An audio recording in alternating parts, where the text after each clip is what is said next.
The following is a special presentation of iRacing on LSRTV, your home for sim racing.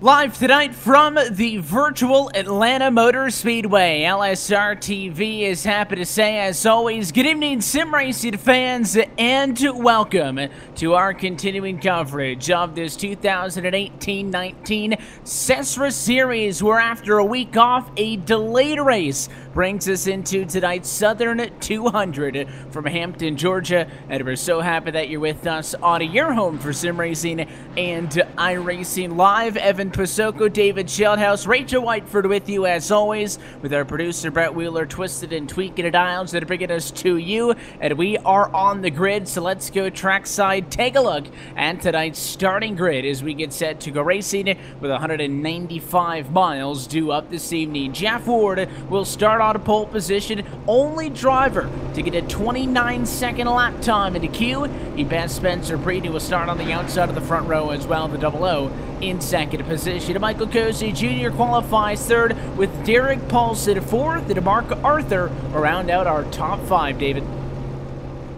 Good evening, Evan. Good evening, Rachel. It's going to be Kyle Vincent Gilbert rolling off from the 6th position, Steven Ritter in 7th, Jonathan Smith going from 8th, Hunter A. King in 9th, Taylor Butcher Benjamin back there in the 10th position, Rick Thompson rolls off from 11th, Sean Wilder 12th, Jay Graves Jr. in 13th, and Brad Collins in 14th.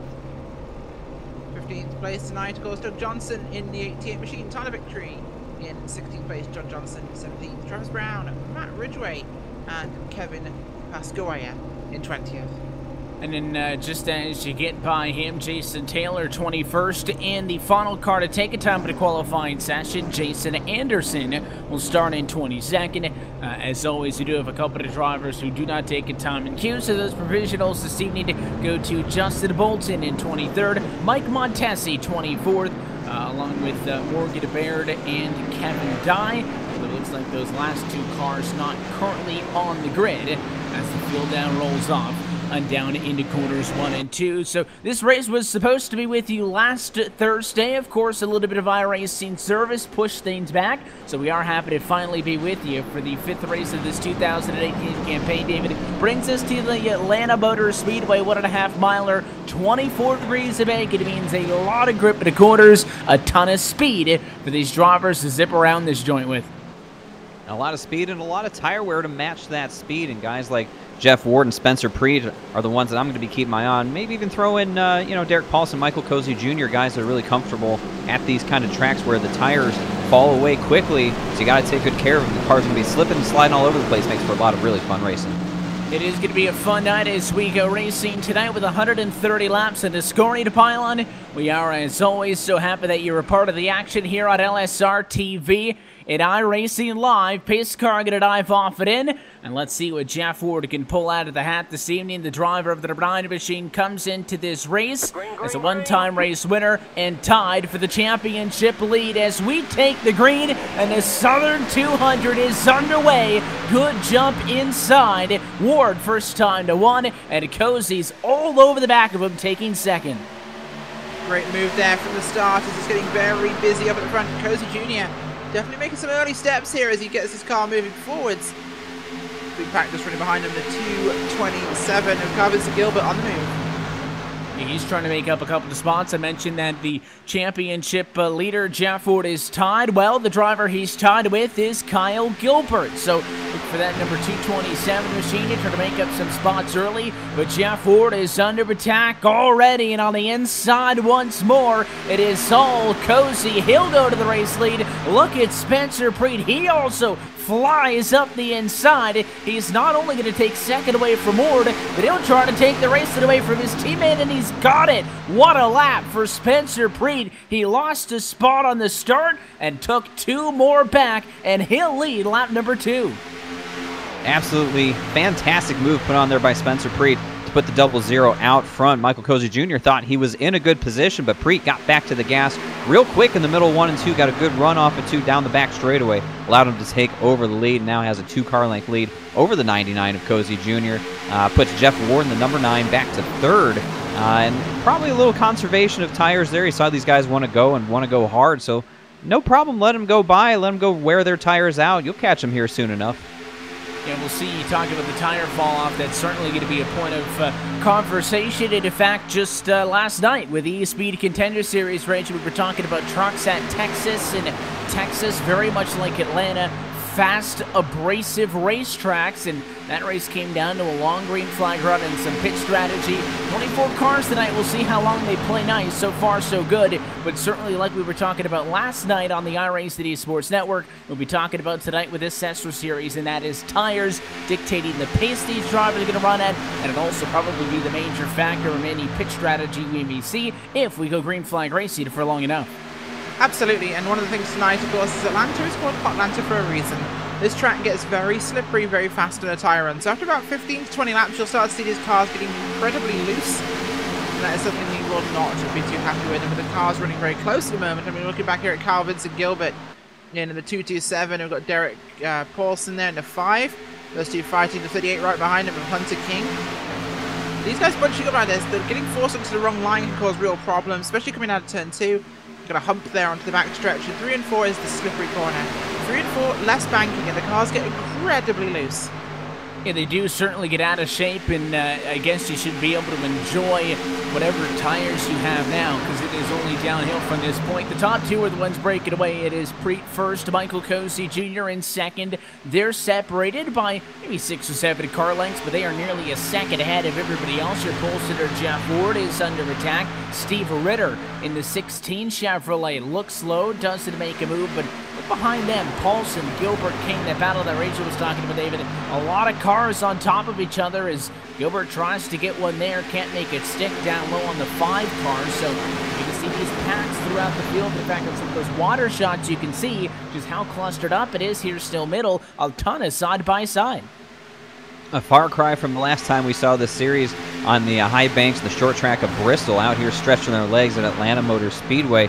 Can really get these Ford Mustangs and Chevy Camaros flying around this racetrack, and there is 2 groups for sure. You might even see a 3rd group develop as well as the run goes on and this track starts to take on some rubber. Really helps when those tires wear to run that higher lane. You're not trying to pinch the car down, especially if you're loose, drive it off the right rear, but when you got a wider radius around top, it's a lot nicer to do that. But again, that's assuming you're running by yourself. When you're trying to pass somebody, it's a much different maneuver that you have to make. And speaking of passing somebody, I see the number 12 of Mark Arthur making a pass on Derek Paulson. Yeah, Paulson in the 5 car trying to make it stick down on the inside of the racetrack. He almost cleared Arthur off of turn 2 the last time. Here's where the 5 was able to get the run to go low. Arthur defended, and it's going to be a second attempt from Paulson to back down low. And the 12 machine just stays in it. You'll go on board with Arthur up at the outside of the racetrack. He needs to run off of 4 right here, and it's going to keep him even with Paulson, but certainly a lot better effort that time as the 5 almost, yeah, he did. He had the nose at the line, and he will clear it at turn number 1. So Derek Paulson, another spot back, and Arthur crosses him right back over. It's not going to stick. The right idea by the 12 car to not settle in. Maybe, maybe not. I mean, going low out of 2 is a recipe for problems. Actually, staying higher is going to be a faster line. That's why the 5 got the run. But look at this. It's bottled up the cars behind them. 76, 227 side by side there. That's Rick Thompson there. The 38 of Hunter King as well in the background. Now we've also got the 993 of Jonathan Smith there as well as Calvin to Gilbert looking very boxed in. There's contact nearly between the 12 and the 76 machine. That was very nearly problems for Calvin to Gilbert riding behind those guys. And when you've got 2 cars side by side sitting behind them, it's almost impossible to pass. This place is kind of one line and it really bottles the track up and slows people down when they're running side by side. The 5 making big strides now, pulling away Paulson there. Gilbert looking for an opportunity.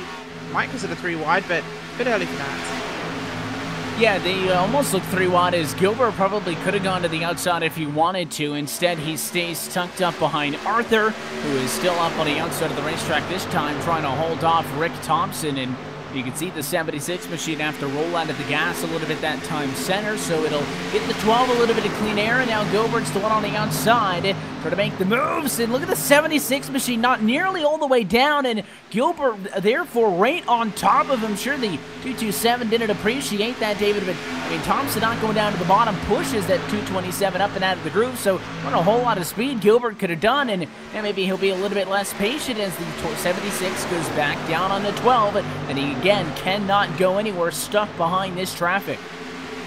You really got to show a lot of patience when you try and work through this field. Rick Thompson doing everything he can to get by Mark Arthur, and Mark Arthur's doing nothing wrong. I think he's a little bit slower than some of these guys behind him, but it doesn't mean you can just blow by a guy or move him out of the way, and Rick Thompson continues to work him over. You got to earn these passes in the SESRA Series. Nothing's given to you by any stretch, and I think Rick Thompson will finally get the job done, and that should open the door now for the guys behind him to try and make their way around Mark Arthur as well, Kyle Vincent Gilbert being one of them.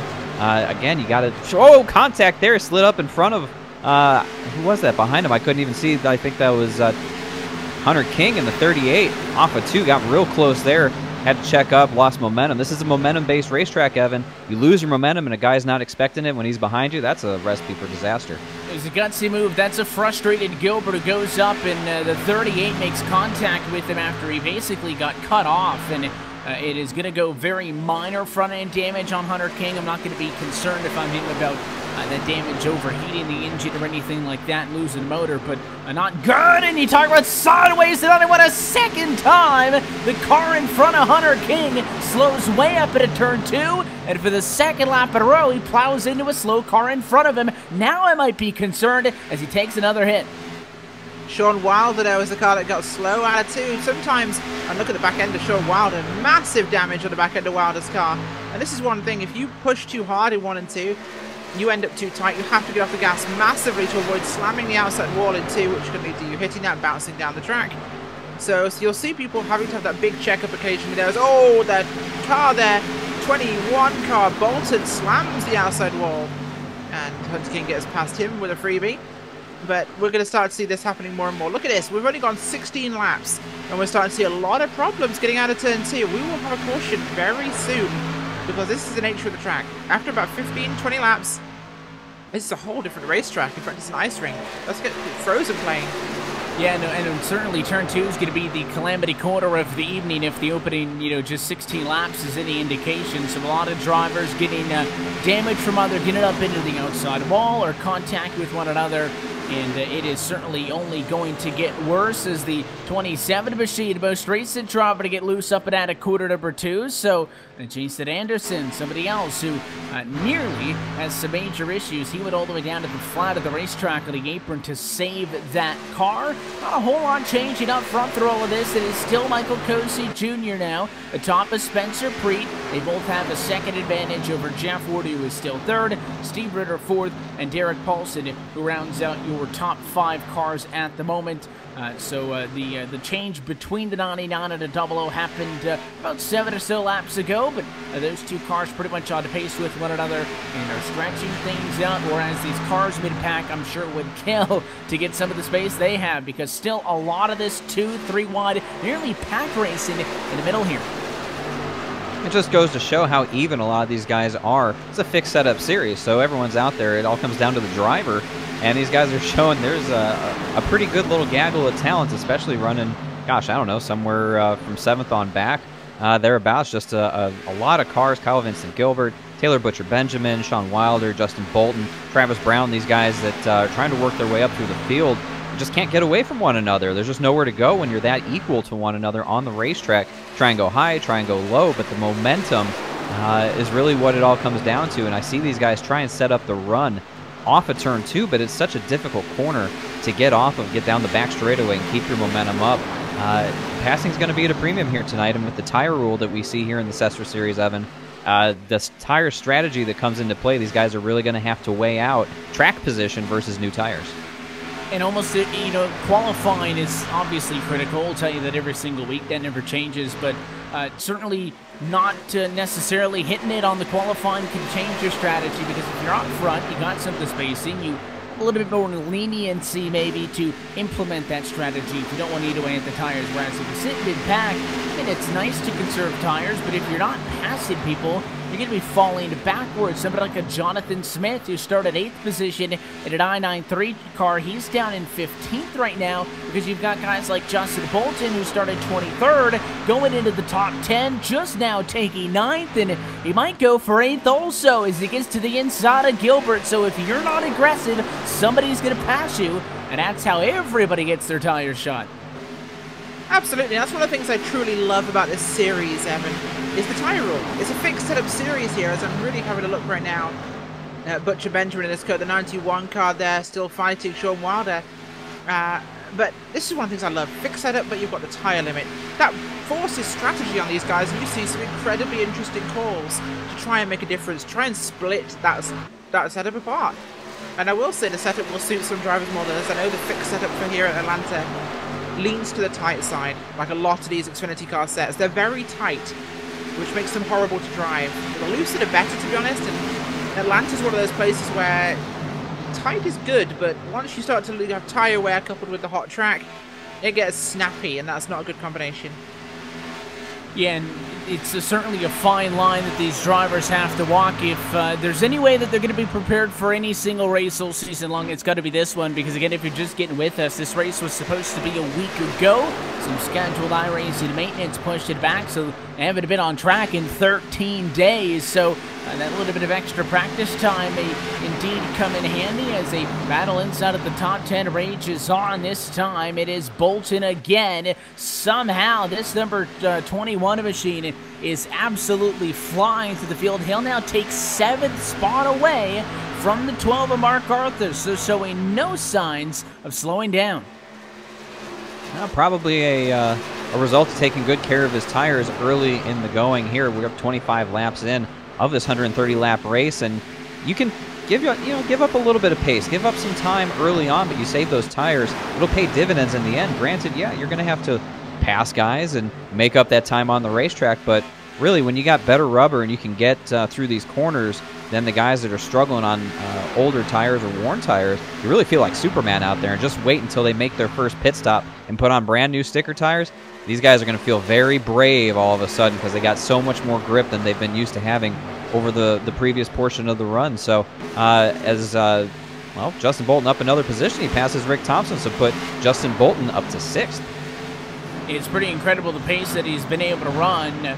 The biggest issue when you fail to qualify well is, I mean, the track position is not good. I think on its own, 23rd to 6th is pretty incredible. But normally 25 laps into a race, Rachel, you're faster. You pass 5, 6, 7, 8 cars maybe, even if you're good. But you just get too far behind because you're spending all your time passing folks. It's not really the case for Bolton. He's only a smidge over 5 seconds off of the race leader. In fact, even while making it past that last lap, he's still at the best lap on track, faster than race leader Michael Cosi. And I mean, only one more second on the horizon, it would be Derek Paulson. He'd crack the top 5. So if he's able to keep this pace up, I guess the rest of the field has to throw out the whole concept of saving tires, because the 21 has been hammered down now for 28 laps. It has no signs of slowing up.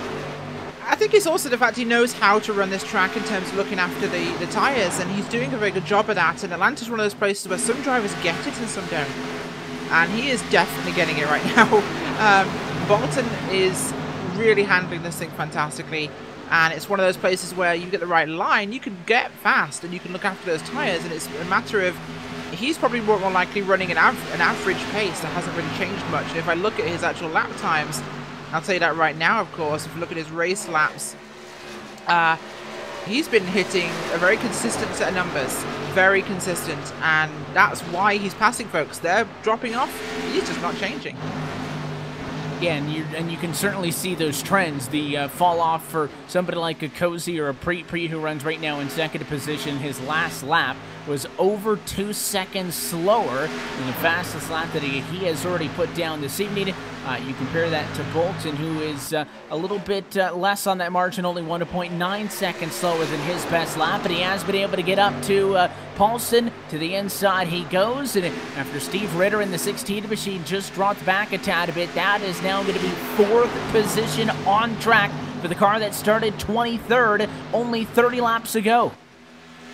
Pretty impressive move through the field for Justin Bolton in the number 21 Chevy Camaro, looking real sporty out there, and now finds himself probably in a position maybe he didn't think he'd be this far into the race. 31 laps in, made up 19 positions. That's getting it done, but now he's got a long march ahead of him, 4.5 seconds back from Michael Cozy Jr., and that's going to take some time. That's probably going to take him through at least the first round of green flag pit stops, assuming we get those.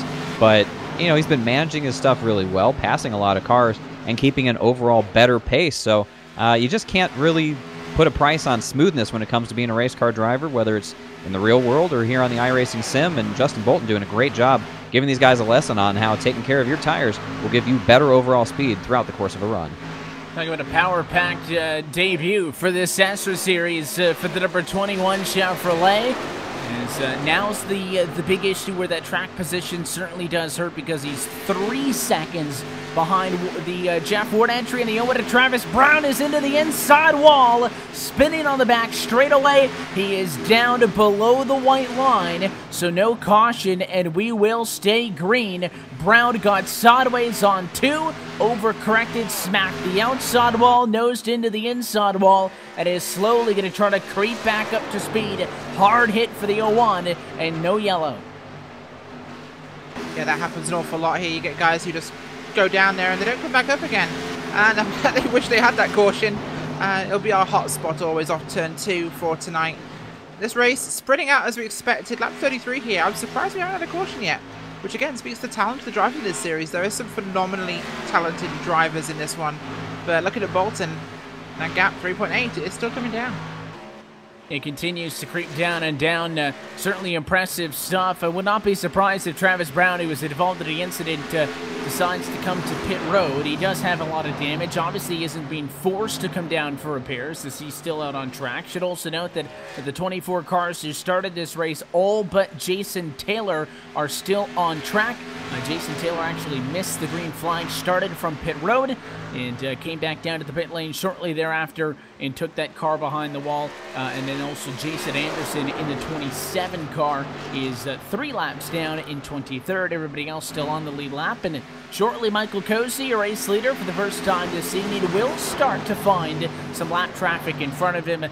Not really that much of a concern when you compare the last 2 tracks we've been to, Bristol and Darlington. But something to keep an eye on, certainly for the 99 car, as he works a half a second advantage over what is going to be a fight for second, I think, pretty shortly. The longer we get in this run, the little bit better that Jeff Ward is getting, which, I mean, makes the fact that Justin Bolton's making up time at a 9 even more insane, is that the 9's making time up, but the car's in front of him. He's all over Preet now. Maybe going to be a fight for second shortly.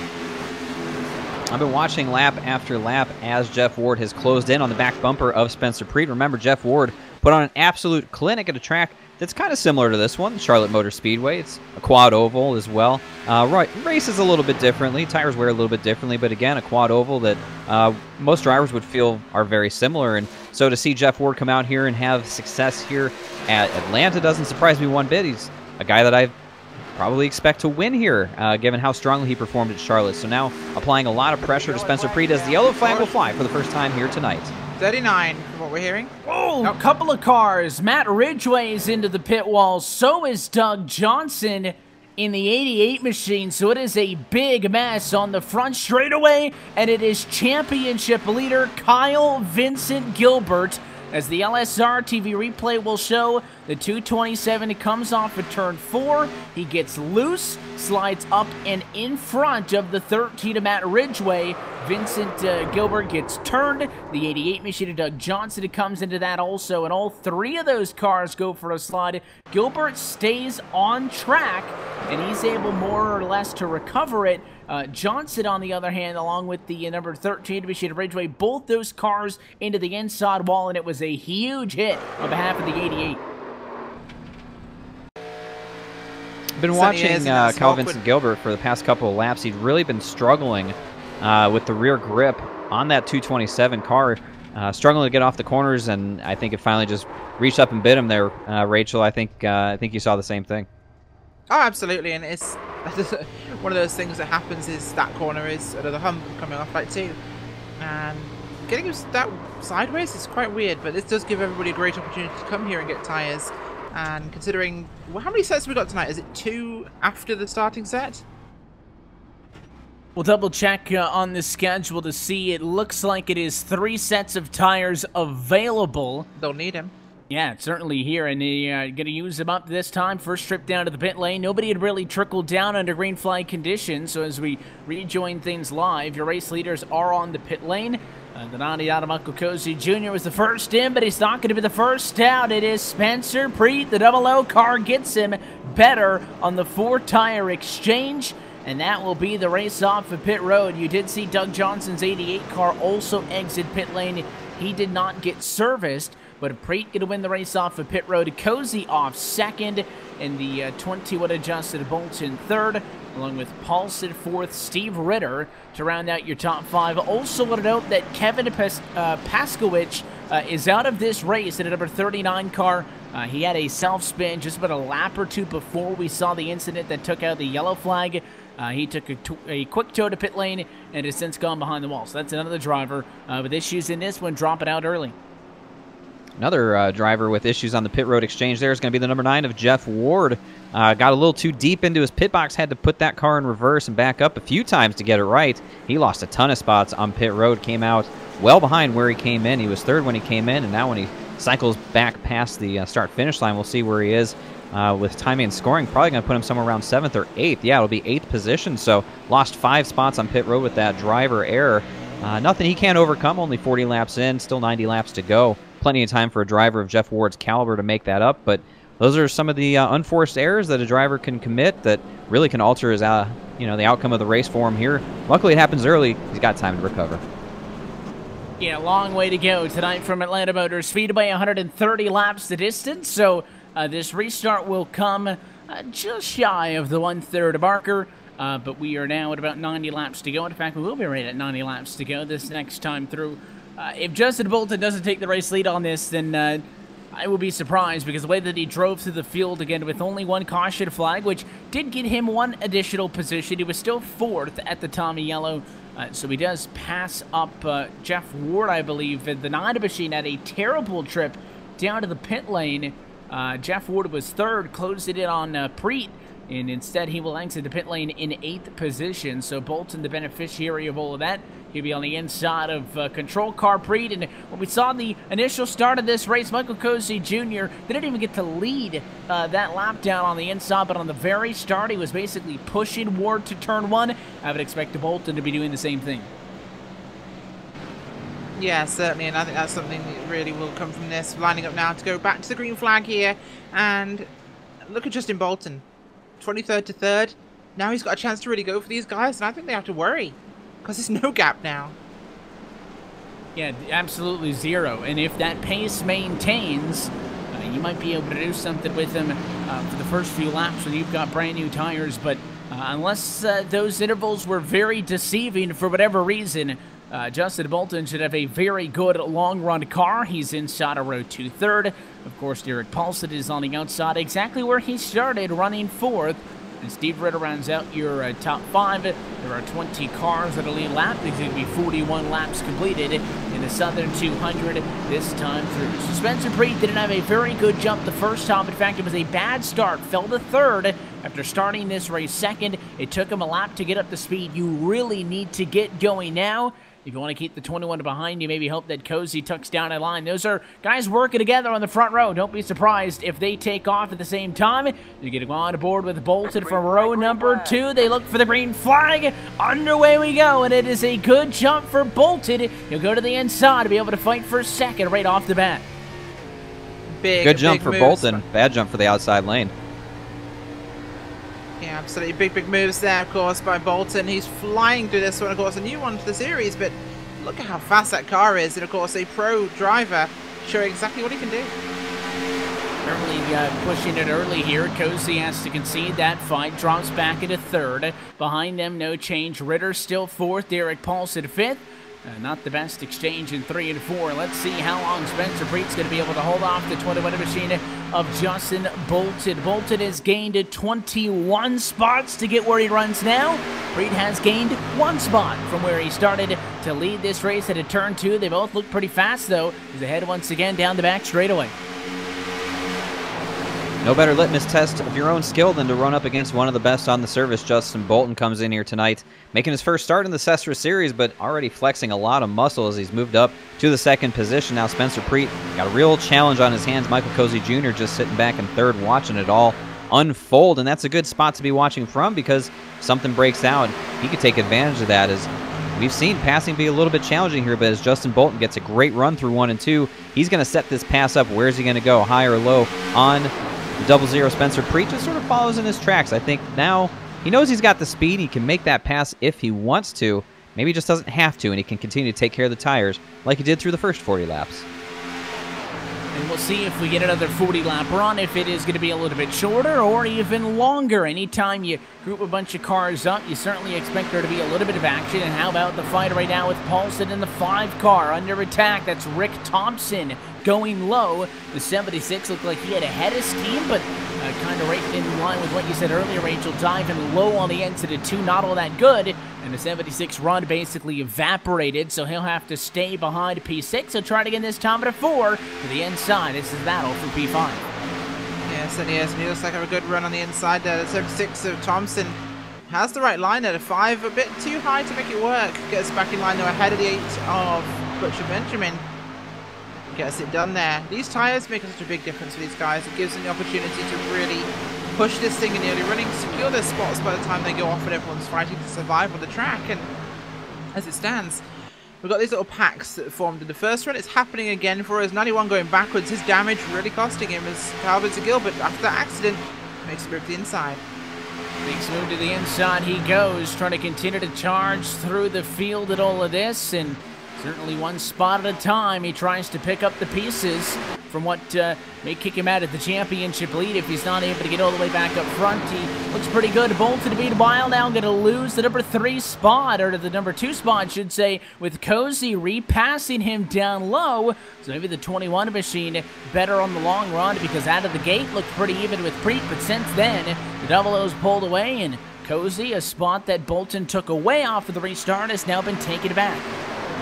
A good little shot of confidence there from Michael Cozy Jr. Not that he really needs it. He's a pretty well-accomplished sim racing driver in his own right and had a lot of success everywhere he's gone, looking for his first SESRA Series win. But I don't think Justin Bolton's done yet in that number 21 as he continues to hound the rear end and applies a lot of pressure. You see the 99 sort of scoot up the hill a little bit there. Saw that 21 get a good entry, jumped into the gas a little bit sooner than he might have wanted to, and you see how the car just wants to push up when you're using that bottom lane. But still, Michael Cozy holding down the 2nd spot. Spencer Preet out front looking up in the rearview mirror, liking what he sees here. But here comes Justin Bolton one more time down to the inside, down the backstretch. Awfully tight on that quarter panel. Dives out low. He'll try to use that side draft, take some of the air off it on and go low. So we go side by side once more. This is all good news for Spencer Preet, because the longer they fight for 2nd position, the more they're going to be able to roll away from everybody else. So nose to nose, basically no advantage. It'll be a good test to see which line's better, inside or out, and at least down into the corner, the 21's able to get the speed, keep it through the center, and he'll return to P2. So musical chairs, 2nd and 3rd, Bolton now back in front of Cozy. Yeah, and of course, this is just going to be helping the likes of Preet, who's going to be taking advantage of this one. But Steve Ritter and Thompson behind them, they're dropping back a little bit now. 2 seconds adrift, being caught by Benjamin and Ward at the moment in that pack, including Paulson and Collins. So that'll be one to keep an eye on. Certainly a lot of battles right off of this restart that we're trying to monitor throughout all of this. One of them includes the 5 of Paulson. You mentioned you got Butcher Benjamin in there, the 28 machine of Brad Collins. That's 7th, 8th, 9th on track. They've got a little bit of a gap, but To be fair, I think that Spencer Preet didn't really have that good of a restart. He wasn't able to jump takeaway off, pretty much went right on the green flag, whereas on some restarts you see drivers get way out in front, but the middle of the pack seems to have gotten a little bit more spread out quicker, at least than I think what we saw the first time around. Yeah, good observation. I would agree with that 100%. It seemed more like a pack style in that first stint, and they do get a little more spread out here now in this second stint. So, you know, there's some more damaged cars than we had during that first run, and I think some guys adjusted their driving style as well. They realized the power of saving tires and what that can do for you later in the run, as this race has shown the tendency to want to go green. Only slowed by one caution here in the first 53 laps, so a credit to them, but I think now you'll see some guys that have spent some time thinking during their first pit stop of how they want to attack this race going forward, what kind of pace they want to put down. Speaking of pace, look at the number 9, and Jeff Ward get a great run. Going to move to the inside of Ritter down the backstretch and going into 3. He'll complete that pass, so put Jeff Ward up to 5th, trying to make up for the mistake on pit road that saw him lose 5 spots while running 3rd. So put Ward back up to 5th. He's got a long way to go before he gets back up to those top 3. Battle for the race lead is on. Bolton's got there, and he takes it away. Bolton to the top spot. He's able to blow by Preet, same spot that he was able to pass Cozy on. That's down into the corner, and he will take over the race lead for the first time tonight. Now it's going to be critical, so well, you just needed an extra 5 laps or so to get into a rhythm. If Preet and Cozy are going to take this spot back, they have to stay on him and get it done quick. I don't think you can let him get away and lock into a rhythm. Your top 3 only separated by 2.5 tenths of a second. But if the 21 machine is this good, Clean Air, I think, is going to be hard to challenge him against.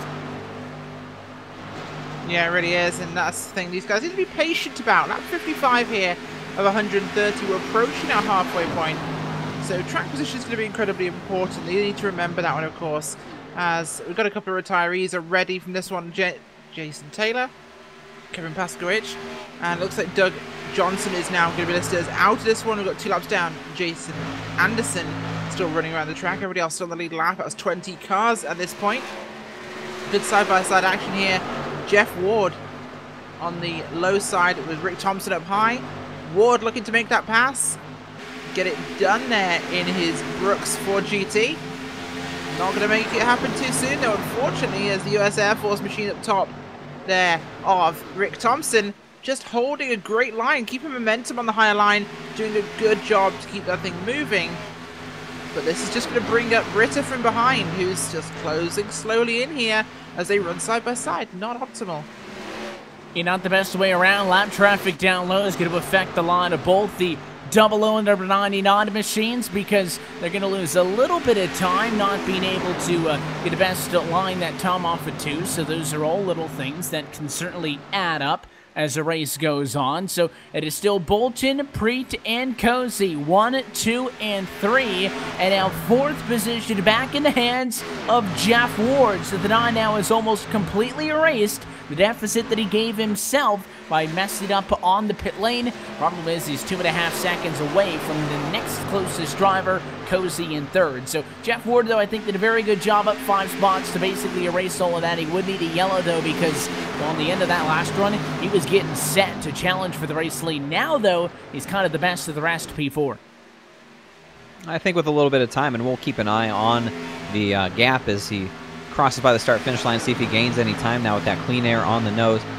We'll call it a push on that lap, and we'll see if he can maintain. But Jeff Ward, one of the best in the series at maintaining long-run speed. So he's got 3 really talented guys in front of him he's going to try and chase down. If he can reel them in over the course of this next stint before they make their next pit stop for tires, I'd be really impressed. That's a hard thing to do when you got 3 all-star drivers in front of you like Bolton, Preet, and Cozy.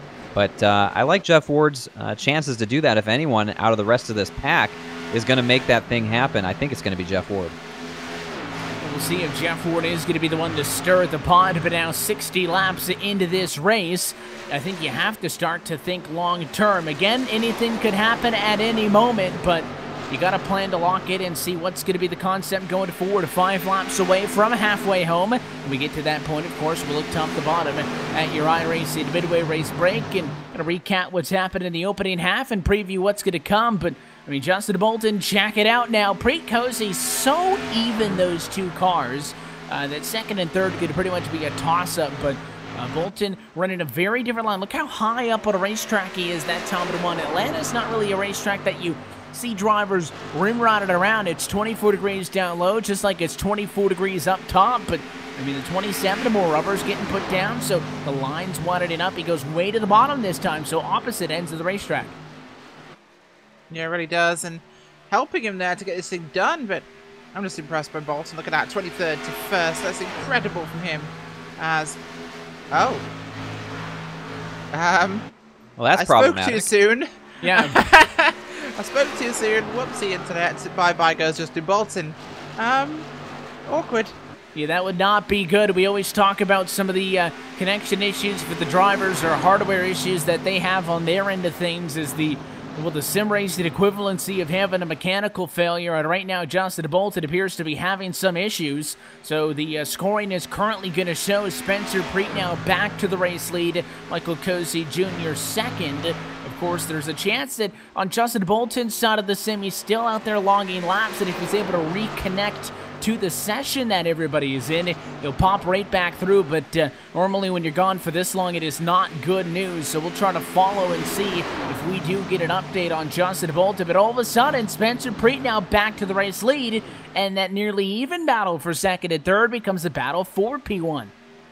An interesting twist on things, and why not? That's what makes sim racing fun. You never know what's going to happen, especially when you're involving technology and the internet. Maybe, you know, there's a storm in his area and power went out. Who knows? I mean, I've had this happen to me. We've all experienced that when it comes to sim racing. I haven't seen him drop out of the server yet, so that's the more curious part. Not really sure what's happened on Justin Bolton's end, but when you're out front leading and all of a sudden you lose connection like that, nothing makes you more sick to your stomach, knowing you probably had a race win within your grasp if you could just keep doing the same thing and then no fault of your own is taken away. So that's a tough blow for Justin Bolton. There he goes. Now he's fallen out of the server, so tough break for Justin Bolton. Showed a lot of speed here tonight, but it's not going to amount to much in the end. It's been a while since I've seen somebody completely drop connection from a race like that, especially as a race leader. We kind of half-heartedly joke sometimes when you got to make 3 pace laps to the end and a race to get under the caution that you just don't have anything wrong happen. Just go, and that's many times something out of his control, but it is certainly a throughput fault of an unacceptable level, so Bolton wasn't able to maintain connection. That's an issue with him connecting to the server. Everybody else okay, so in a blink of an eye, the fastest car of the night is going to be robbed of a potential race win, and Spencer Preet now, P1, again, a whole new ballgame now, because if you're Jeff Ward, well, you're 2.8 seconds back. That is a long way to go, but I mean, you take one of the 3 cars you're basically going to be racing against out of this thing. That's great news. Yeah, it certainly is, and wow, what a twist of things to happen today, but great racing so far. Got a good group of guys here on track that are really pushing this thing, heading towards potentially that second stop window in about 5 to 10 laps now, so we keep an eye on that. But Evan, we're crossing the halfway point tonight, I think.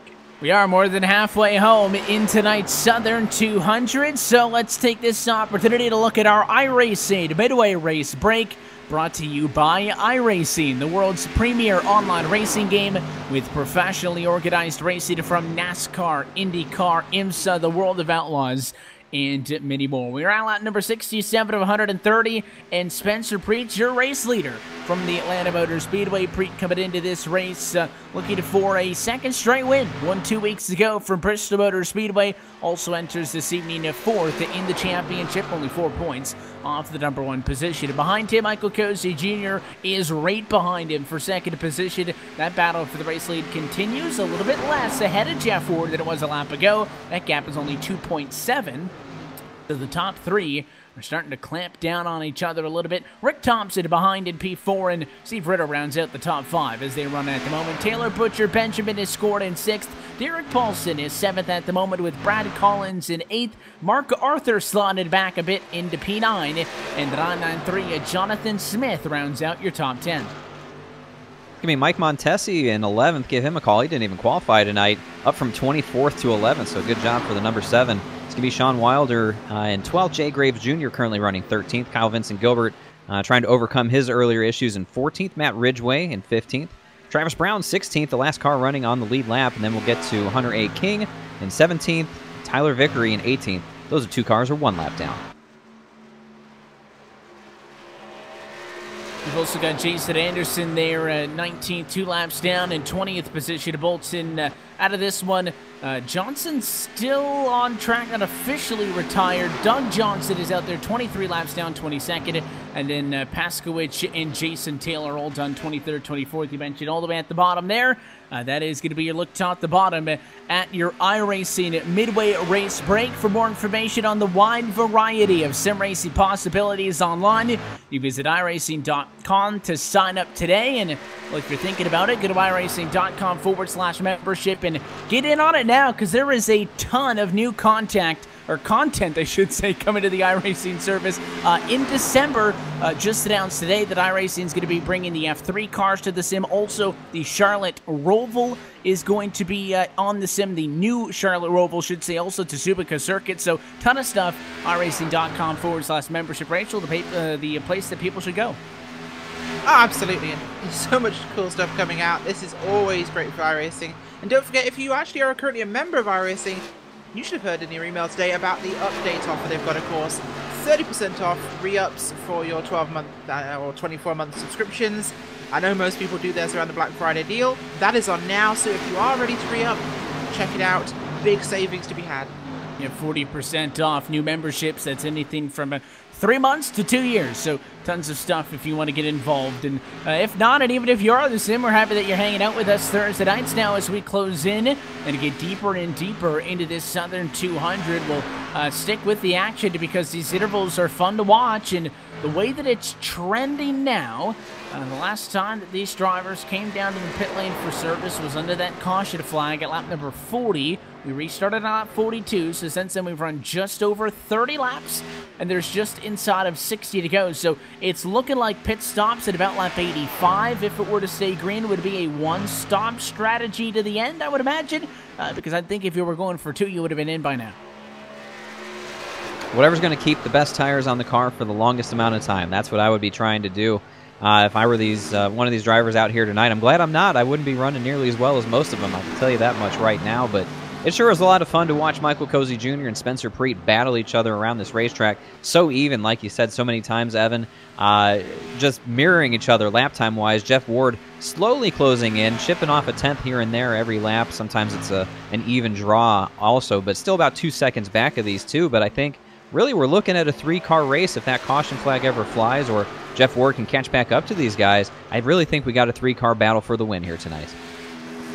It is on, and with Ward closing in, you wonder, he has the speed on the long run, so does he even want to risk going for something like a short pit? That's what I would typically recommend if you're 2 seconds back or so, Rachel. You pit a lap or 2 early, you get fresh tires, you basically erase that time just like that, and you try to race them out. But if you do that, you're going to make up some time immediately, but then you do have a little bit of a tire disadvantage on the other end of things because the other drivers you raced it against would have pitted more recently. But Jeff Ward's good on the long run, so I'm not sure if you make that kind of a move. Maybe just look up in front of you. These cars are not that far up in front, so we can certainly see what Cozy and Preet are doing. I'm almost considering just follow them down to the pit lane and have trust in the speed that you've got. As the battle for 4th and 5th now is on. Thompson trying to defend Steve Ritter on the inside is trying to make a move. We'll get a nose there, but not quite side by side.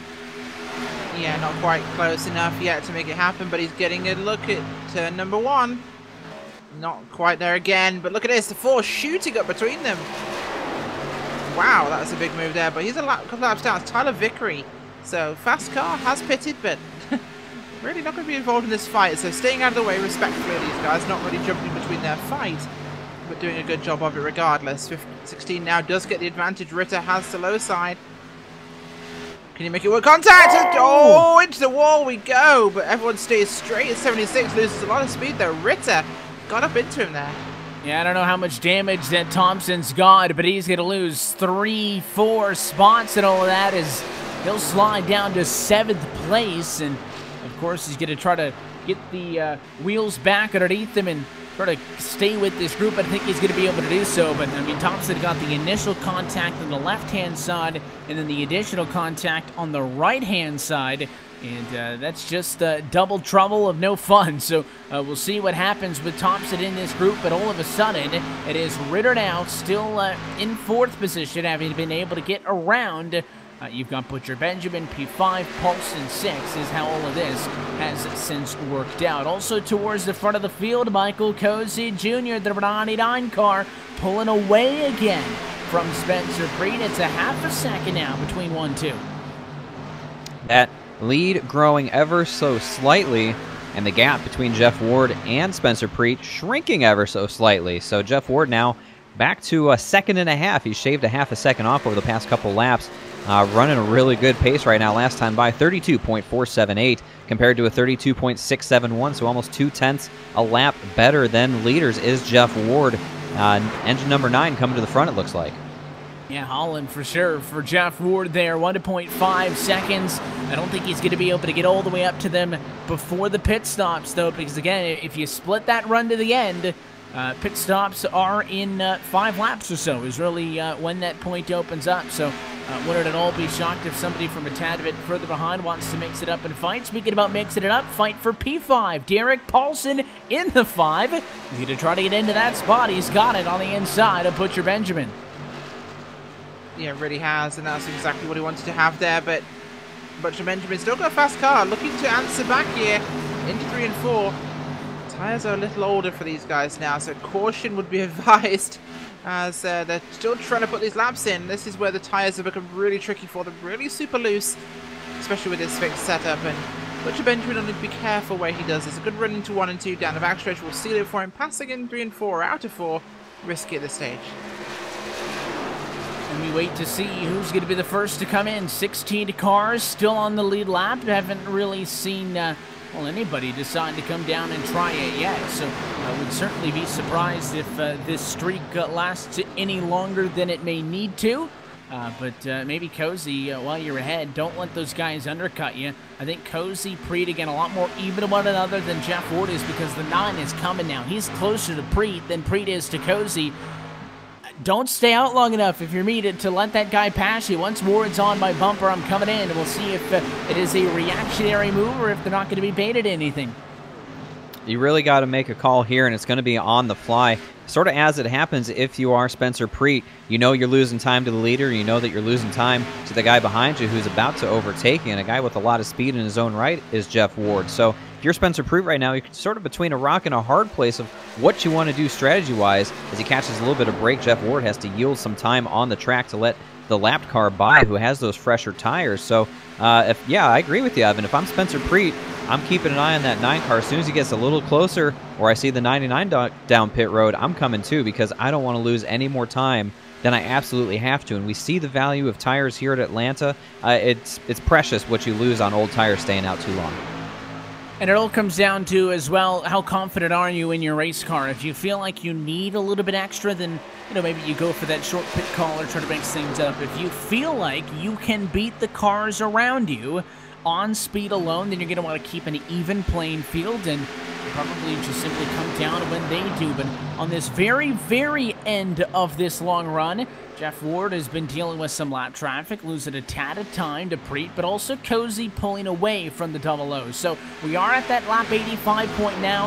It has been 45 laps since this race restarted, and there are less than 45 laps to go in this race. So if there are pit stops due up, I would expect them to happen shortly, but the question always is, Rachel, do you risk coming down pit road? Because you do so, well, you're trapped a lap down, and nobody wants to be a lap down if a yellow were to come out, which is why some drivers always like to stretch it as far as they can. Yeah, absolutely, and yellows typically start to come out around the pit cycle, so that's one to keep an eye out for. But coming a little bit sooner might be a good advantage, because you probably won't go a full lap down by pitting. But if you do, it's not going to be by a lot. You'll gain it back very quickly with how much time is lost now between the old tyres and new tyres. But if you are going to be lapped down, chances are you'll be the first car lapped down, so you get that wave around.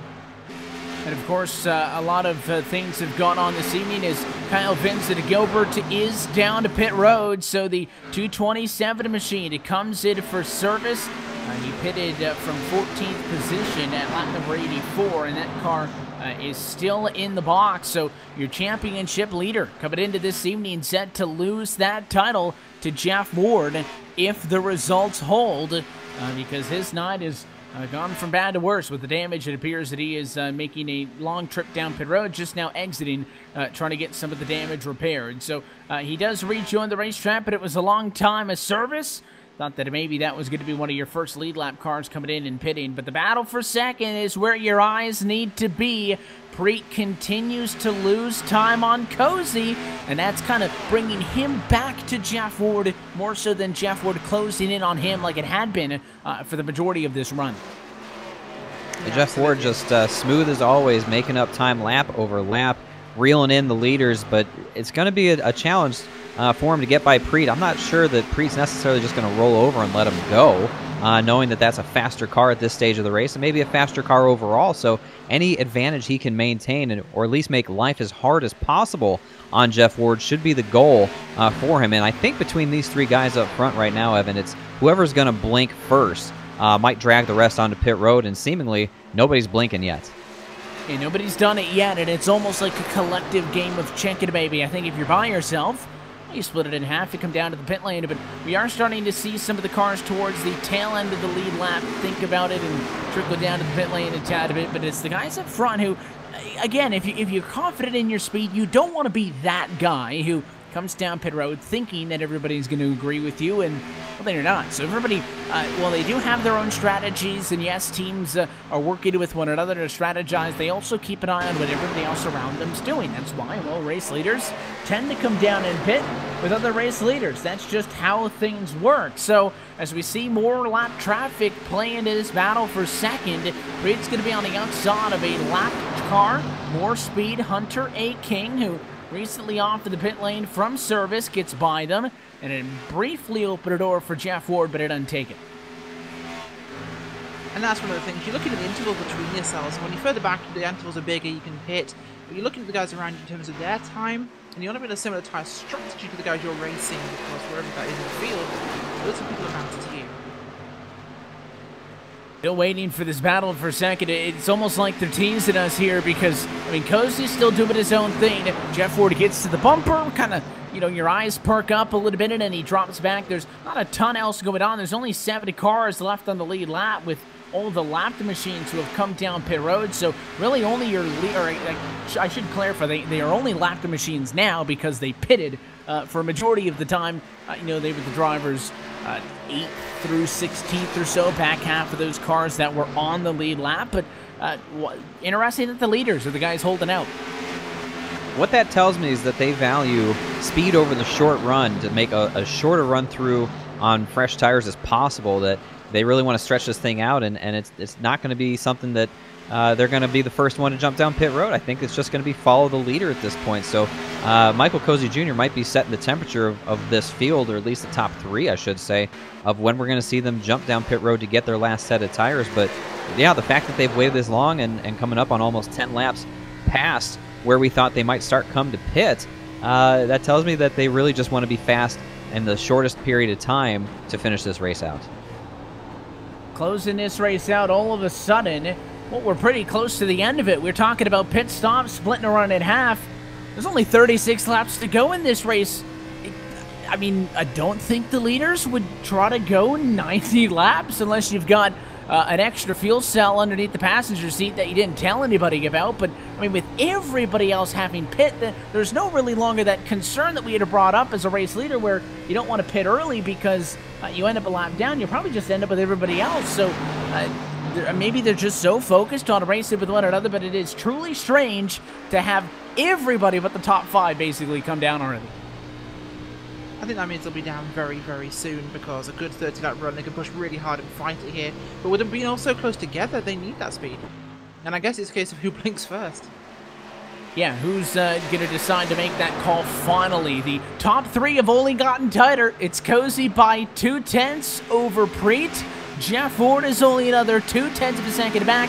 And look at Kyle Benson-Gilbert. Look at the difference. That's a car with fresh tires. A damaged race car at that for Gilbert. And he goes by the leaders, and now the 99 of Cozy puts on the brakes in front of Preet. He will come down pit road, but he spins it. Michael Cozy loses it on pit road entry. He was way too late onto the brakes. takes out the cone. It'll probably be a penalty for him, and Spencer Pratt had to lift David for the 99 braking, and Jeff Ward is now leading this race. So for the second time tonight is caution. Oh my gosh, I was just about to say, this race just got flipped on its head. And now here we go again. Just that sequence of events really changed things here. Now the yellow flies, which is going to be a huge break for Michael Cozy Jr. That might have saved his race. Nothing happens for so long, and in 30 seconds, you got your race leader spinning, a change for the race lead in a wreck. It's Tyler Vickery in the 4 car on his own at a quarter number 2. The caution flag comes out. And now, well, there's that caution that you would have been dreading, because I believe with Cozy having come down pit road, I don't know if he's been lapped yet. We'll have to wait, but there's going to be only 5 or 6 cars on the lead lap here. 7th all the way down through 19th. The lapped cars that are still in this race are not going to be able to pit unless they, of course, stay out here. And that is assuming that all of the lead lap cars pit. That way they can all get waved by. I think they're all going to pit at this point. That's a guarantee. They will be coming down for tyres. But that was an awfully convenient caution, don't you think? Yeah, talk about the timing and how all of this works. Your race leaders are coming down pit road. It is Ward in, Spencer Pratt second, Derek Paulson pits from 3rd, Mark Arthur from 4th, Sean Wilder from 5th. And Michael Cozy Jr. did lose his lead lap. So all 5 cars on the lead lap are pitting. That means all 12 cars off of the lead lap are going to stay out and look for a wave around. But how will this race be determined? Is it going to come from the battle on pit road? We've seen already on the only pit stop this evening, Spencer Pratt take over the top spot with a move on pit road. Let's see what happens this time. Not the case. Jeff Ward, silky smooth, will lead in P1. Nice job on pit road. I was watching Michael Cozy Jr. trying to hustle around the racetrack to beat the leader back to the line coming off of pit road. If he could have done that, he would have been able to take that wave around as well, but I don't think he was able to do it. I think Jeff Ward got to the timing line off pit road before Michael Cozy, and yes, there goes the 9 back by the 99. So I think it mitigated what could have been a really disastrous outcome by spinning getting onto pit road for Michael Cozy, but again, he lost a lap. His race is going to be in jeopardy here if he doesn't get a quick yellow to take his own, walk by the field, if you will. But Spencer Pratt and Jeff Ward, this is down to a 2-car race at this point. If this thing goes green to the end, they're the only 2 that have shown long-run speed. Still going to have about 27, 28 laps to finish it off, Evan. But wow, what a turn of events. It's certainly unexpected. It's certainly gotten a lot busier in the last 5 minutes or so compared to the a lot of hypothesizing that we were doing, trying to predict what was going to happen. Certainly this was not my first guess, so looks like a lot of cars going to be able to get back to just 1 lap down. Some drivers also selecting that, hey, I'm going to come down and get my tires now, as opposed to, staying out and not getting any service. So the way it looks now is Jeff Ward leading, Spencer Pratt second, and it'll probably be decided amongst those 2. And Michael Cozy Jr., really the one that loses out at all of this. He makes that late dive to pit road, spins out, so it was going to be bad for him to begin with. But not only did he throw away a bunch of time, then the caution came out, so he was stuck a lap down with guys that he threw away a bunch of time to. So Cozy goes from the race lead to 13th is what it's showing right now. It is, but that's still a fightable position for him, of course. He'll be able to get that lap back. This isn't going to be our last caution. We've got 34 laps to go. There's going to be another one. These guys are going to push hard now because this is well within a single tyre run. They're going to go as hard as they can here to really make something happen from this, and they're going to be pushing for positions. There'll be another caution. He'll get that back. He's a lucky dog car. This is going to be exciting. Exciting it will be, and well, the question is how many cautions are we going to get in this one, because it is certainly going to be a ramped-up finish from the Atlanta Motor Speedway. Brad Collins, Mike Montesi, Steve Ritter, Tyler Butcher Benjamin, Jonathan Smith, and Travis Brown are all going to get waved around and rejoin the lead lap in 6, 7, 8, 9, 10, and 11th position. So you're going to see them all pass the pace car now with the lights going out on top, and the restart will come. 29 laps to go from Atlanta, and it is Jeff Ward, Spencer Pratt going to mano-a-mano. Does somebody like a Paulson or Arthur from row 2 jump into this thing? Well, it's a Loud Pedal Motorsports inside line in the first 2 rows there. Paulson and Ward, those guys' teammates. and work together very well. I would imagine they're communicating to each other right now about this restart, trying to get Paulson up there to give a nice shove to the 9 on the restart to get him clear of Spencer Preet, maybe even advance the position of the number 5 as well. So they're looking good. Spencer Preet on the outside with Mark Arthur behind him. We've seen Arthur kind of up and down, but mostly mid-pack. Spencer Preet kind of one man fighting 2 guys there from Loud Pedal Motorsports. We'll see what happens here. Pace car headed out and in. It is Jeff Ward's race to lose at this point. He got gifted the top spot after the 00 had to break for teammate Cozy coming out of the pit lane. A quick yellow, 4 tires, and a race lead with 29 laps to go. Green flag back in the air in the Southern 200. There's only 20 or so laps left on the board in this SESRA Series race from Hot Atlanta, and Jeff Ward's got a nice, healthy gap already in turn 2. He really does, and Preet held on to second place there, though, which is what he needed. And wow, there's some big racing going on here right now. Cozy Jr. already working his way forwards quite aggressively at the moment. He's making a track time as it stands, but of course, a lot of nearly contact there with a 4 and a 16, a little bit further back there. That was Steve Ritter. And the Ford car in front of him lapped down Tyler Vickery, so that was nearly a bit of a problem for those guys. This thing's getting very mismatched here. Cars on different sets of tyres, different number of track laps on those tyres, which is going to lead to contact as just above Cozy Jr. there. Nearly a moment for him, as that is the 91 car again in the wars. Slams the outside wall.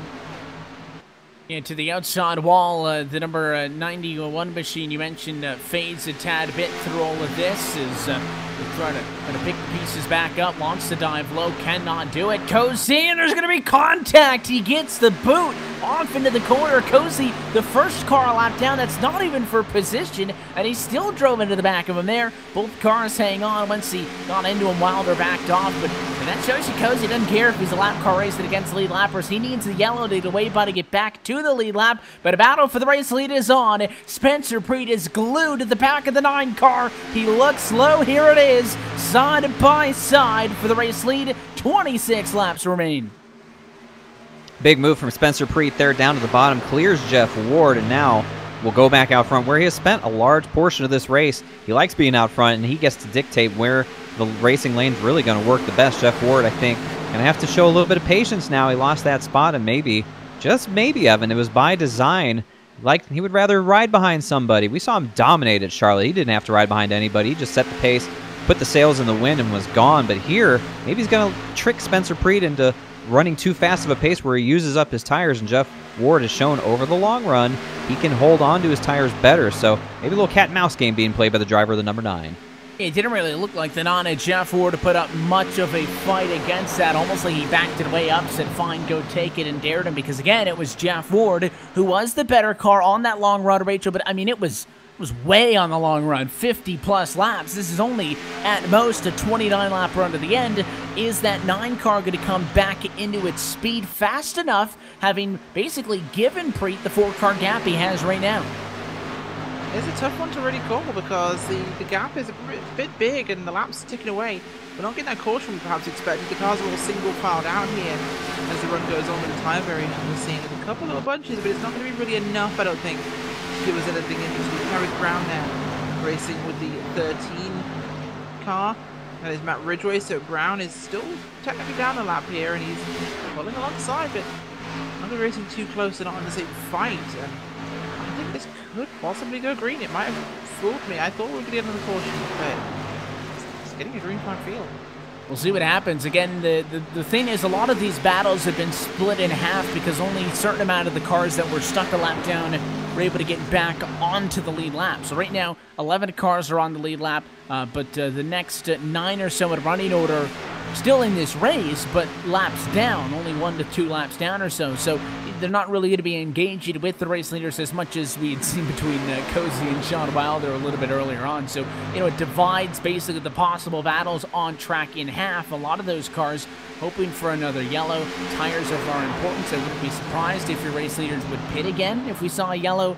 They'd be able to get away by, therefore, get back to the lead lap. But, you know, the way it works out now, those top 2, they've gotten a 2-second advantage over Paulson, 3rd, Wilder, 4th, and Mark Arthur, who still rounds out your top 5. And here comes comes Ward, so don't look now, but he's starting to close in a little bit as the battle's on for 9th spot. Benjamin down low, the one on the attack. Going on the attack and trying to make up that spot as well, doing a nice job while he's at it there. He's had a pretty up and down race as well. I think that's fair to say about most of the guys that we've seen out on the track tonight. Up and down, comers and goers. That's a lot of the fun of the Atlanta Motor Speedway. These guys, different ways of taking care of their equipment, taking care of the tires, and you've seen, especially on the restarts, what new tires can mean, but an absolute scramble back here. Good racing all over the racetrack, but I'm keeping an eye on Jeff Ward with a little bit of a smile on my face, knowing what he's doing. I can see it. And he's setting him up. He's getting a run off of 2. He shows the nose here a little bit, and then he just lets up. So, Evan, I think he's playing some games. Yeah, maybe toying with them a little bit. We've seen not really a lot, to be honest, since very early off in this race, but we did see at the start of this then a lot of drivers getting loose and making mistakes on their own, so maybe Jeff Ward trying to pressure Spencer Preed into making a mistake again.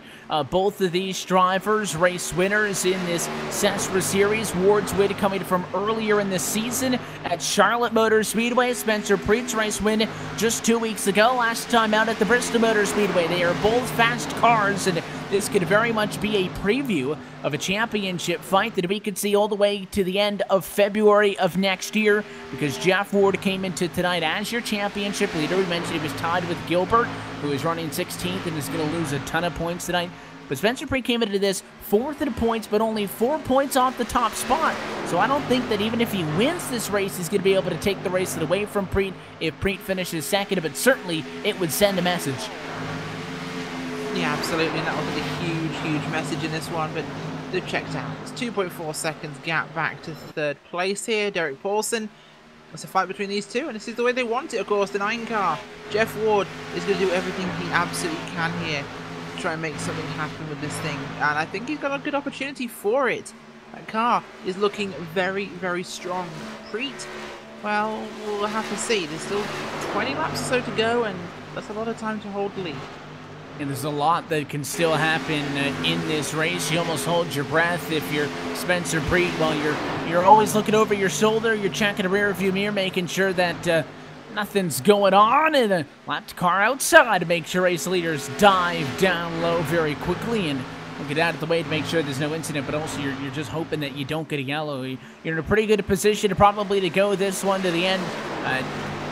You just don't need him lining up alongside you for another restart. Right now, it's just these 2 cars pretty much. And if you're Derek Paulson, hang on in 3rd. You never know if something happens in front of you, what may come from it. But right now, it is going to be a Preet-Ward battle for the race win here tonight from Atlanta. This time, 15 laps still to go.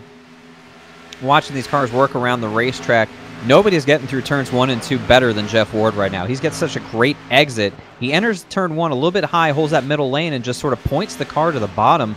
And you can see the acceleration that he gets, just tons of grip in that number 9, and gives him a great launch down that long back straightaway. So I think Jeff Ward's doing all the things that he needs to right now as he gets ready for the closing stages of this race to test the moves that he might have to make in about 10 laps or so to take that win away from Spencer Preed. And if I'm Spencer Preed right now, I'm trying to think of how do I defend any move that comes my way. He's got to know that 9 car is going to catch back up to him here. He hasn't held him off through anything other than, I think, Jeff Ward letting up a little bit. So give it a couple laps here for Jeff Ward to stew on his move that he's going to execute, but I think we should be shaping up for a classic finish here at Atlanta.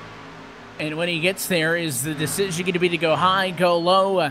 We've seen drivers make it work pretty much all over the racetrack this evening from Hotlanta, so he's certainly got a lot of different options at his disposal, but the key is, well, to be there. It's kind of fluctuated a little bit, and again, if Jeff Ward's taking it easy, saving those tires, and I don't think he really needs to be concerned about a 0.3 of a second difference, but if he's driving the race car pretty hard, he gets to Preet pulls a couple of car lengths. You're not going to make a move from this far away in the last lap, so at some point, 9's going to have to turn it up that little bit extra, and in turn, Preet's going to push that much harder. So just because they're this close right now doesn't mean it's going to be easy for Jeff Ward to just decide to get on Preet. Don't underestimate that 00.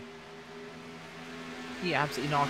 Spencer Preet is a driver I've seen a lot of races in the past, and he came into his own towards the end of the Super Speedway Cup Series before that series ended, and he was becoming one of the top drivers there. This guy has got a lot of talent, and I'm not surprised to see him out front. So can he hold up Jeff Ward? It's entirely possible. Can Jeff Ward beat him? also possible. So it's going to be a very open one there. Yeah, this race is wide open, and again, could be a turning point in this championship. Of course, schedule getting pushed back a week. Tonight was originally supposed to be round 6 from Pocono. This race was delayed the last week, so we will see you next Thursday from Pocono. That one, November the 15th for the Commonwealth 200, right here at LSRTV and iRacing Live. But the focus right now is, are we going to see... Oh, the double O gets loose. He gets up and into the outside wall. Jeff Ward now coming hard on the outside. Side by side, coming to 10 to go. And Preet recovers. 4 now, but Jeff Ward, that's exactly what he needed to see happen in front of him. I'm sure that's going to put a little jump in his step as he's right on the back bumper. Spencer Preet driving for everything he can. Just stepped a little too far over that line. Like I said, turn 2, Jeff Ward's best end of the racetrack right there. Spencer Preet not getting off there as well. Now Jeff Ward can point that car to the bottom and continue to show the nose. He's going to try and make Spencer Preet spend more time looking in the rearview mirror, I should say, than out the windshield. That's a tough thing to do as a race car driver. It's also tough to say as a broadcaster, but Spencer Preet still holding on even for hitting that wall.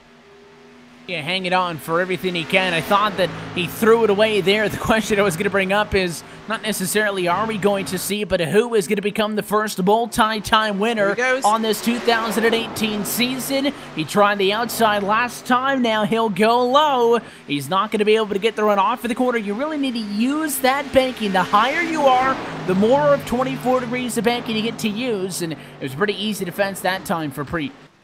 Really is, and the 9 car just looking a little bit stronger right now. Preet's a little rattled after that mistake, and that's going to play psychological games with him. He doesn't want to do the same thing again, and he's now realised he's got the stress of Ward being that much closer, and Ward looking low yet again.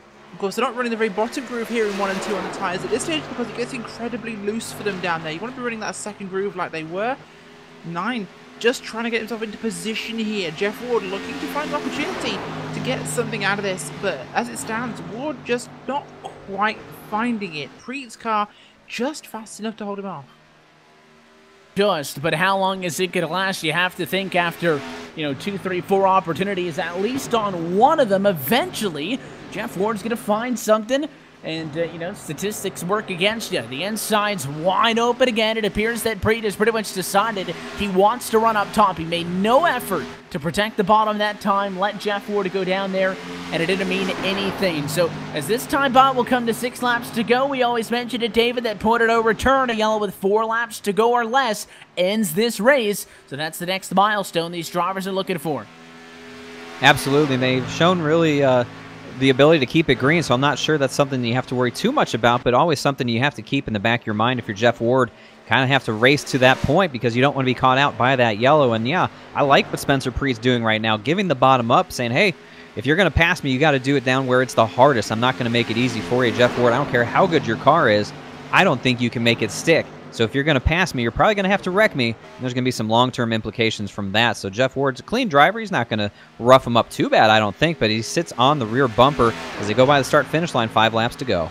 Yeah, certainly if somebody turns across your nose, you're not going to be inclined to lift for them, as we are now inside of the final 5 laps of this Southern 200. It's the best run on the inside. Ward's gotten in some time. He's going to be able to stay with them now. Down the back straightaway, almost clear, but not quite. The double O up top, so they're going to pinch each other down. Everybody seems to run a little bit lower down at this end of the racetrack, but it's a great run. Center, he can't hold it, though. Ward gets loose. And again, Preet holds him off, and now the 9 got to get going because he gave up a couple of car lengths. He has to get him back fast.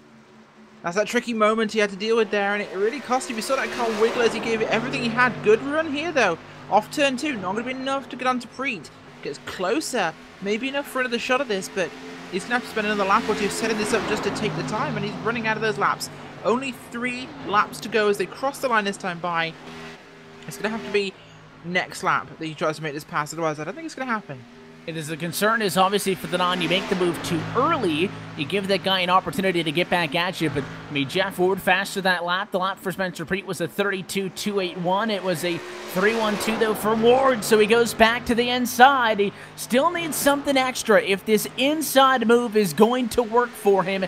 Doesn't there. Curious if it's going to be him going low, pushing up, if he dares try to get a nose somehow up on the outside. Both these cars all over the white line. It'll be Popsicle 6 in the air, this time by just 2 more laps from Atlanta.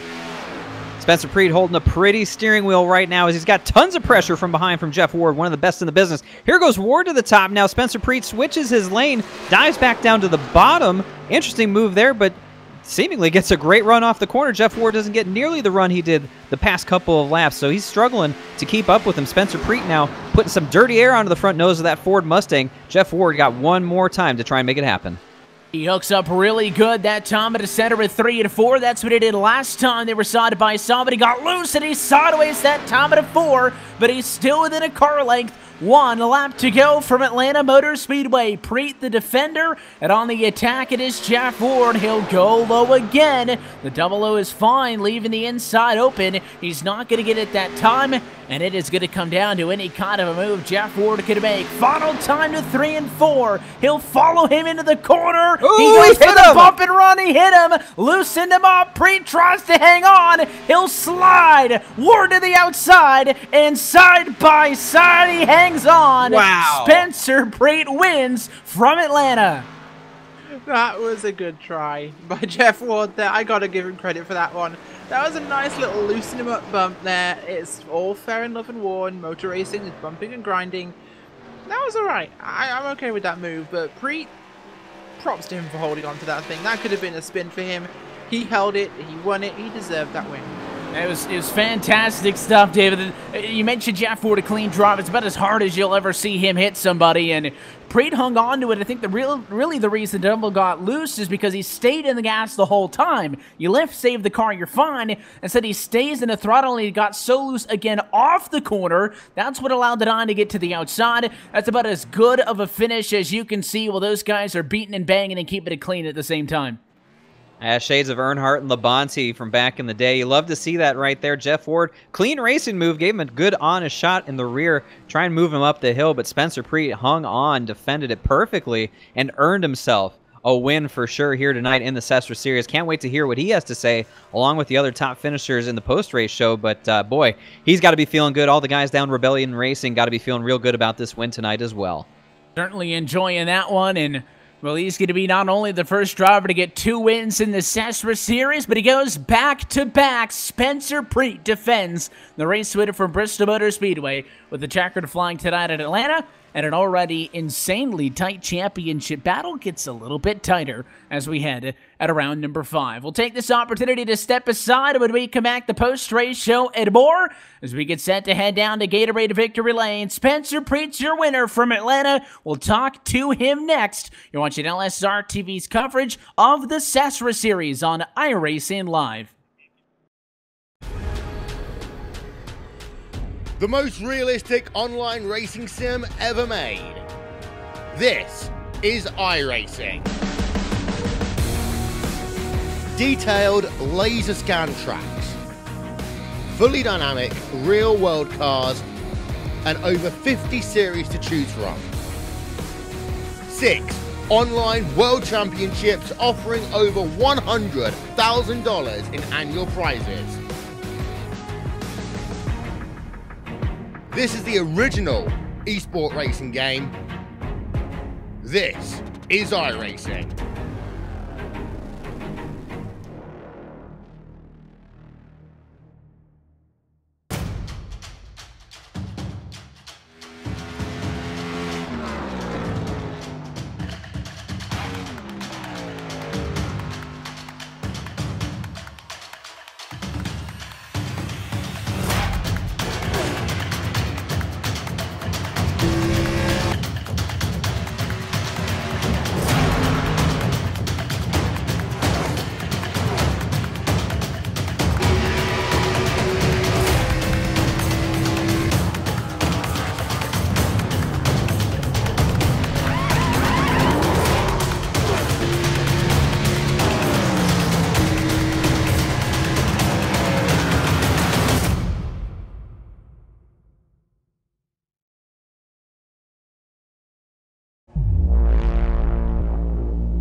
This broadcast is the copyrighted work of LSRTV, and it may not be rebroadcast, retranslated, or used in any form without the express written consent of Live Sim Racing LLC and iRacing.com Motorsport Simulations. LSRTV would like to thank you for your support, and we hope you enjoyed tonight's broadcast.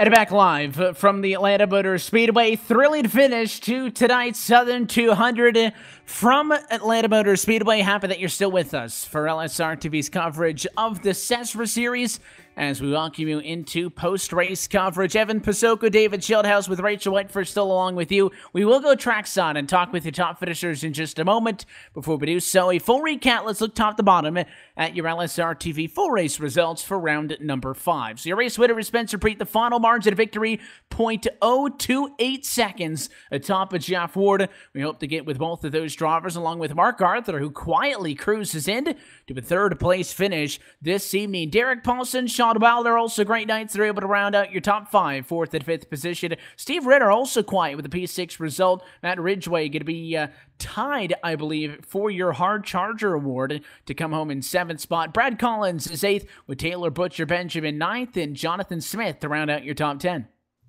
Mike Montesi brings that 7 car home in the 11th spot.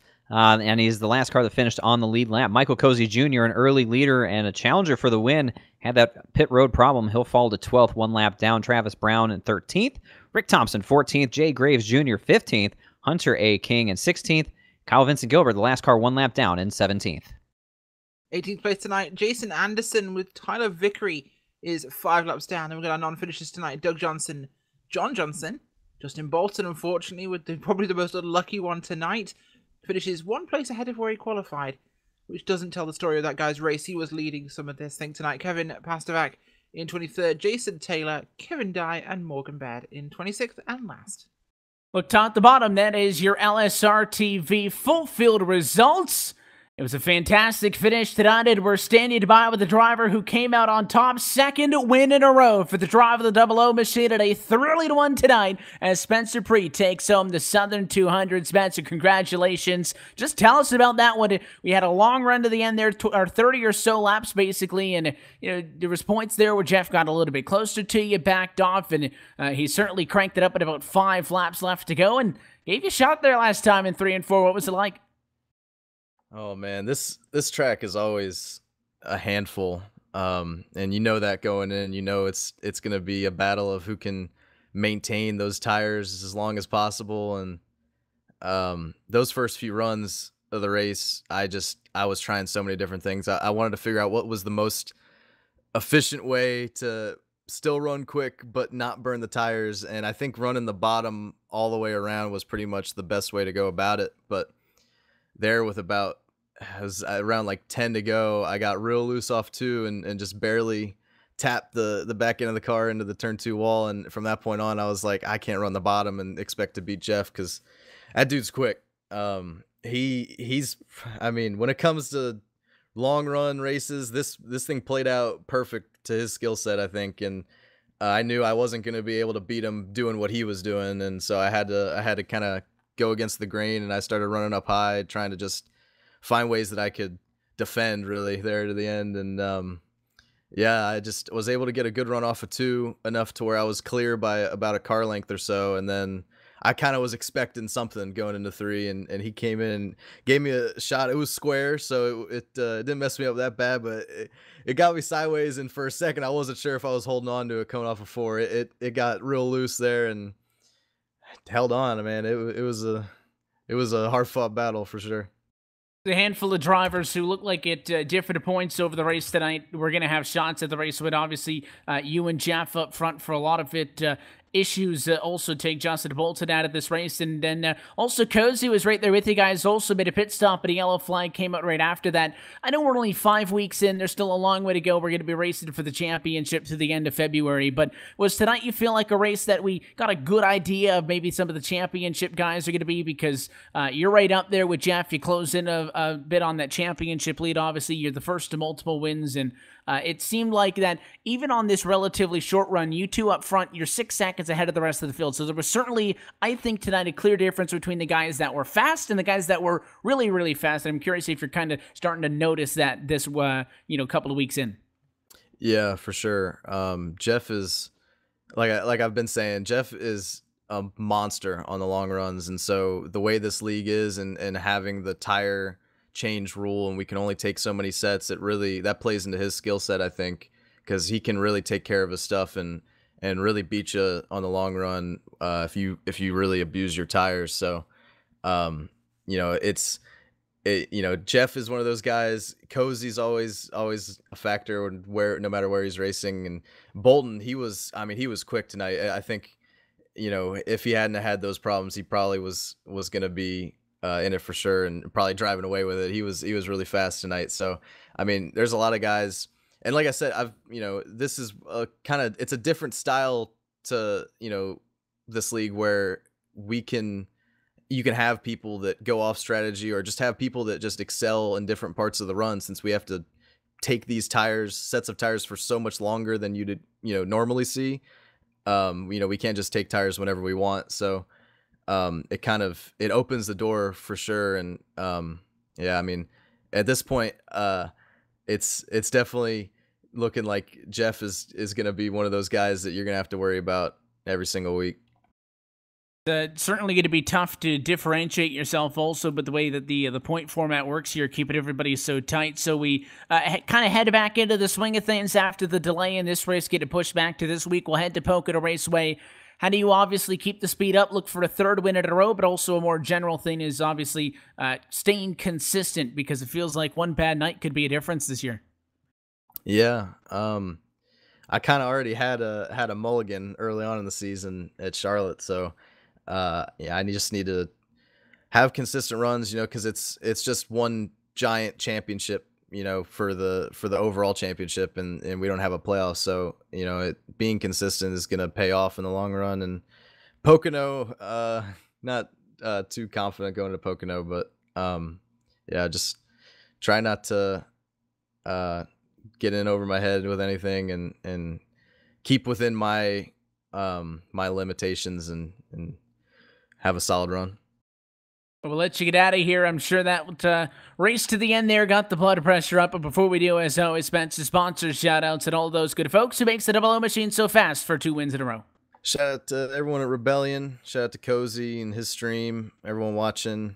Thank you to the guys that put on SESRA, and thank you to you guys for putting on the broadcast.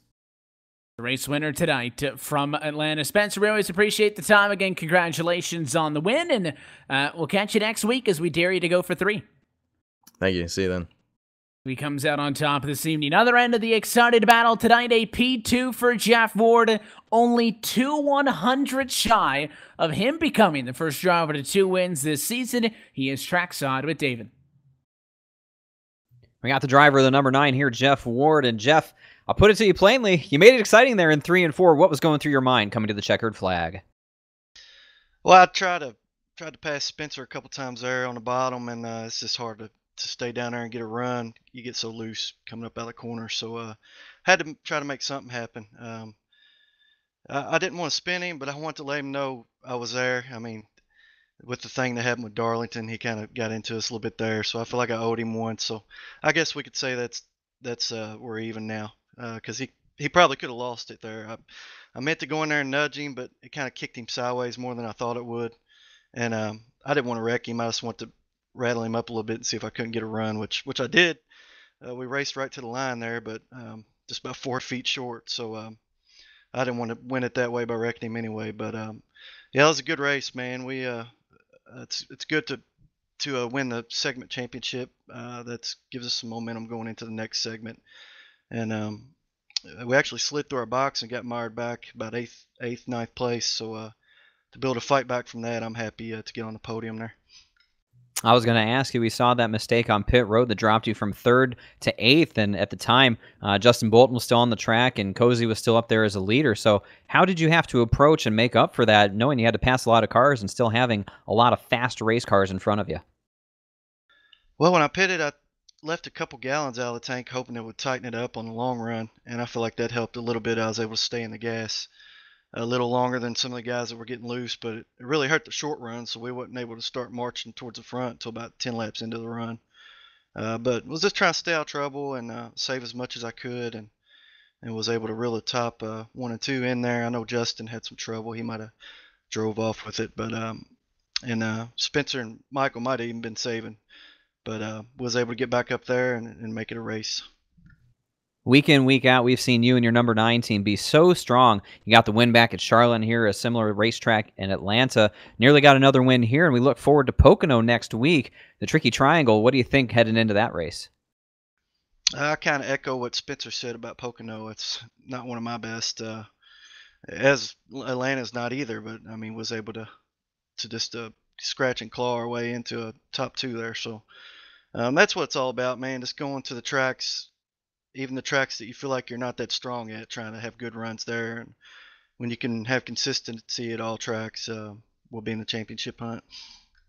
I think you're definitely one of the favorites for that championship hunt, and you've shown a lot of speed over the weeks. Who helps you get it done here? Friends, family, sponsors, everyone else. Let's give them a shout-out.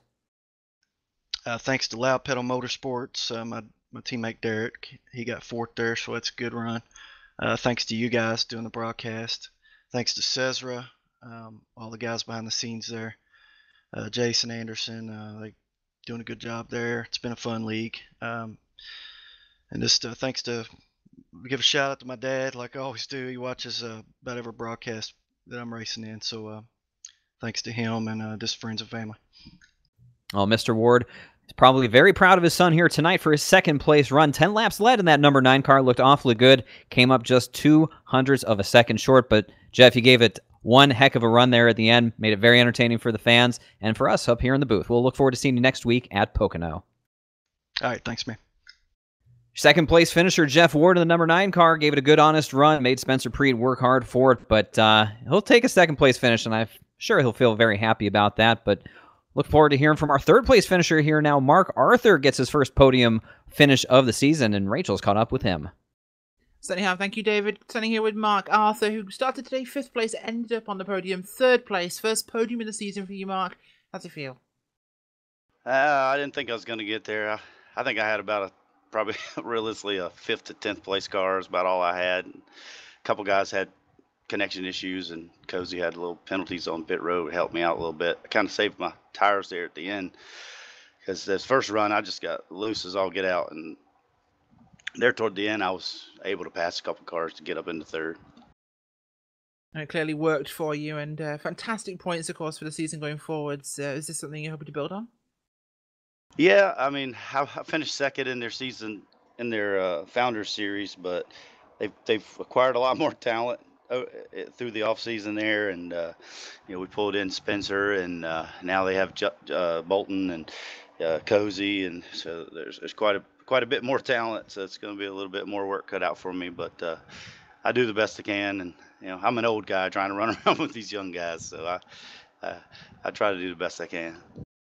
Well, there you go, showing it that your guys can definitely still learn new tricks in this series there with a podium finish tonight, Mark. Congratulations. Anybody like to give a shout out to before we wrap up? I'd like to thank Dr. Squatch for being on the car with us, and my team, Rebellion Racing, LSRTV as always. You guys are top notch, and SESRA for putting it on. Thank you, Mark. Congratulations today on 3rd place. Thank you, Rachel. So those are your top 3 finishers. We say it every week. Big thanks this time around. Spencer Preet, Jeff Ward, and Mark Arthur for giving us some time post-race. I think it's always good to hear from the drivers behind a race and give you that little bit of insight, especially, Rachel, when it is a finish like that from Atlanta Motor Speedway. And not sure we're going to see quite the same result at Pocono. Listen, Pocono is a fun track. We look forward to that one. Certainly a different challenge, but Somebody one that you will go back and look on, and any other close finish I'm sure that we ever see in the SESRA series will compare to this one, because it's good stuff. Like I said, it's about as good of an aggressive finish as you can have while still being clean. So, you heard Jeff Ward say, got into me a little bit at Bristol, so I got into him a little bit. Didn't wreck him, didn't turn him. They feel like they're even, and this may be only chapter 1 of many fights they have this year. Yeah, certainly will be, and I look forward to seeing all of those fights in the rest of the season, which you can catch every week, Thursday nights at 9. A lot of fun tracks coming up. Dover, Watkins Glen, New Hampshire, but Pocono is due up first. David, that is next Thursday night right here, LSRTV and iRacing Live, November the 15th. Certainly nobody's going to want to miss that one as we head out to the Tricky Triangle to see how that one plays through. Well, you think you saw a big disparity in overall speed tonight. Just wait till we get out there to Pennsylvania. Long Pond, that'll separate the men from the boys in the SESRA series because 3 unique corners. You got to attack each one of them differently. And, boy, no lap feels like the same time after time. I can tell you that much from my experience. You really got to get around there well, and I expect to see some of the same names we saw here tonight up front, but maybe it's one of those tracks where we can see a new name jump up, and we'll be talking to them inside the top 3, maybe even have a first-time winner. Only 5 races in of 20 on the season, 3/4 of the way still to go. If you want to get in the championship fights, not too late. But I would suggest doing it sooner rather than later. That's it for us here tonight from the Atlanta Motor Speedway. We'll catch you next week. You don't have to wait until then to catch more live racing action here on LSRTV and iRacing Live. A lot of our regular series are starting to wrap up, including some critical playoff races next week in both the eSpeed Contender Series and the Full Throttle Real Racing Cup Series. You can find out when those are going to be on by going to our website, www.livesurracing.com, for our upcoming broadcast schedule. And, of course, by following us on the social media sites like at Facebook at LSRTV over there, and on Twitter you can find our handle at LSRTV also for more information. On behalf of our entire team, though, behind the scenes, the folks who make it happen in the booth night in, night out, of course, our producers, and for your team tonight, for myself, Evan Pasoko, for David Schildhouse, Rachel Whiteford, and Brett Wheeler, we want to thank you for tuning in and congratulate Spencer Preet. He goes back-to-back first multi-race winner of this 2018-19 campaign.